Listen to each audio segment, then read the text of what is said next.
Obrigado. Eu vou iniciar a minha palestra contando uma história do local onde eu vivo, do meu município e um pouco da minha história de vida até a data de hoje. Em 97 foi criado no município de Nova Ipixuna o primeiro PAI, Projeto de Assentamento Extrativista, Praia Alta Piranheira. A gente tinha uma cobertura vegetal de 85% de floresta nativa, onde concentrava castanha e cupuaçu.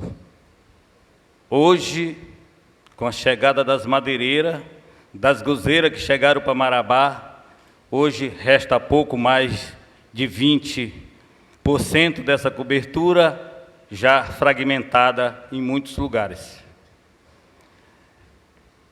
É um desastre para quem vive do extrativismo como eu, que sou castanheiro desde os 7 anos de idade, vivo da floresta, protejo ela de todo jeito. Por isso, eu vivo com a bala na cabeça a qualquer hora, porque eu vou para cima, eu denuncio os madeireiros, denuncio os carvoeiros, e por isso eles acham que eu não posso existir. A mesma coisa que fizeram no Acre com Chico Mendes, querem fazer comigo. A mesma coisa que fizeram com a irmã Dorothy, querem fazer comigo. Eu posso estar hoje aqui conversando com vocês, daqui a um mês vocês podem saber a notícia que eu desapareci. Me pergunto, tem medo? Tenho. Sou ser humano, tenho medo. Mas o meu medo não empata de eu ficar calado. Enquanto eu tiver força para andar, eu estarei denunciando todos aqueles que prejudicam a floresta. Essas árvores que tem na Amazônia são as minhas irmãs. Eu sou filho da floresta. Eu vivo delas, dependo delas, faço parte delas. Quando eu vejo uma árvore dessa em cima de um caminhão, indo para a serraria, me dá uma dor. É mesmo que eu estou vendo um cortejo fúnebre, levando o ente mais querido que você tem. Por quê? É vida.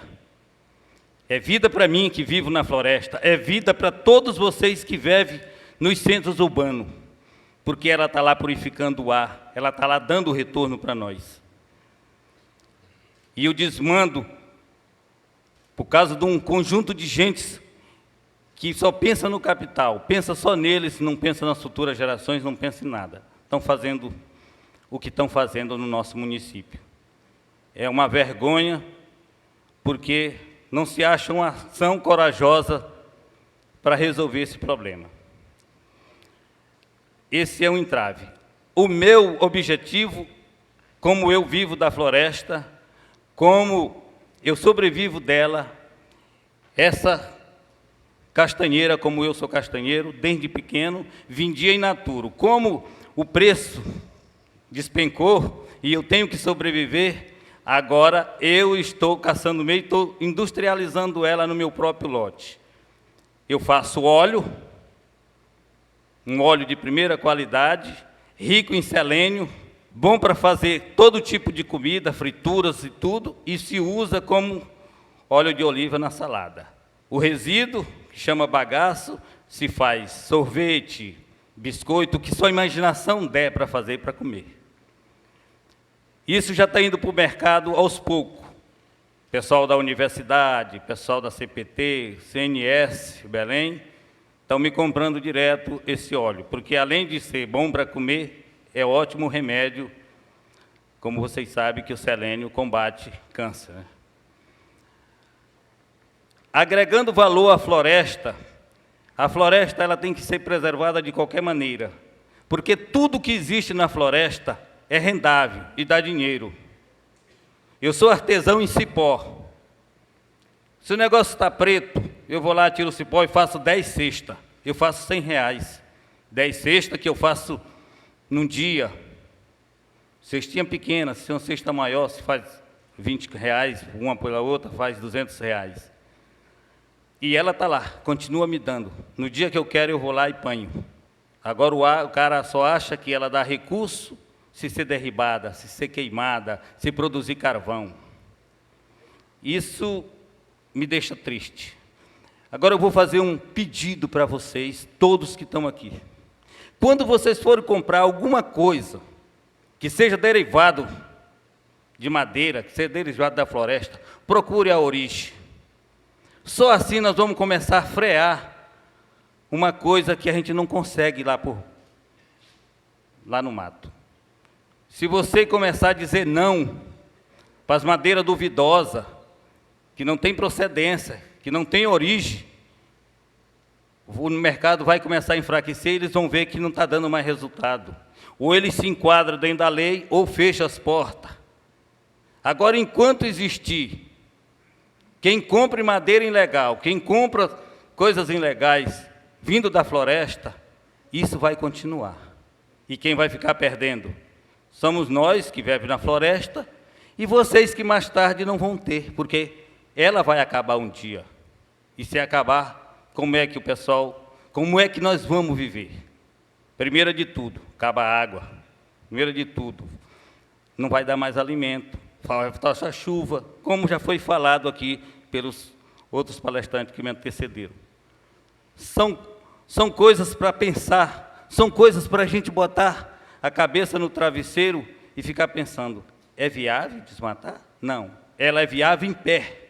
É uma coisa que você não agoa, você não bota adubo, você só tem o trabalho de ir buscar o que ela produz.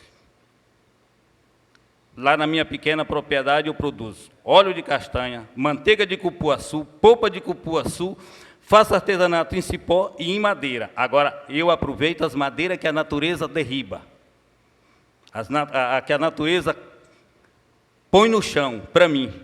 Eu vou lá, aproveito ela, e no lugar daquela que caiu, eu planto outra. Porque no dia que eu me for, vai ficar minha continuidade aí, vai ficar outras pessoas que virão e querem a mesma coisa que eu tenho hoje. Então, a floresta é sustentável 2 vezes mais em pé do que derribada. Porque quando você derriba, você só tem uma vez. E quando você deixa ela em pé, você tem ela para sempre. Você tem hoje, amanhã, você vai embora, fica outras pessoas que vão se usufruir do mesmo jeito que você. E vai viver bem. Será possível que esse aí o futuro da Amazônia? Será possível que esse aqui é o futuro do planeta? Eu acho que isso nós não queremos, nem hoje. E os que vêm depois? Vão pegar uma coisa dessa, desversificada, morta? É coisa para analisar, é coisa para pensar. Se é isso que nós queremos, não, está nas nossas mãos e a gente tem um futuro pela frente e deve decidir se nós queremos isso aí ou aquela imagem primeira que foi colocada. Muito obrigado.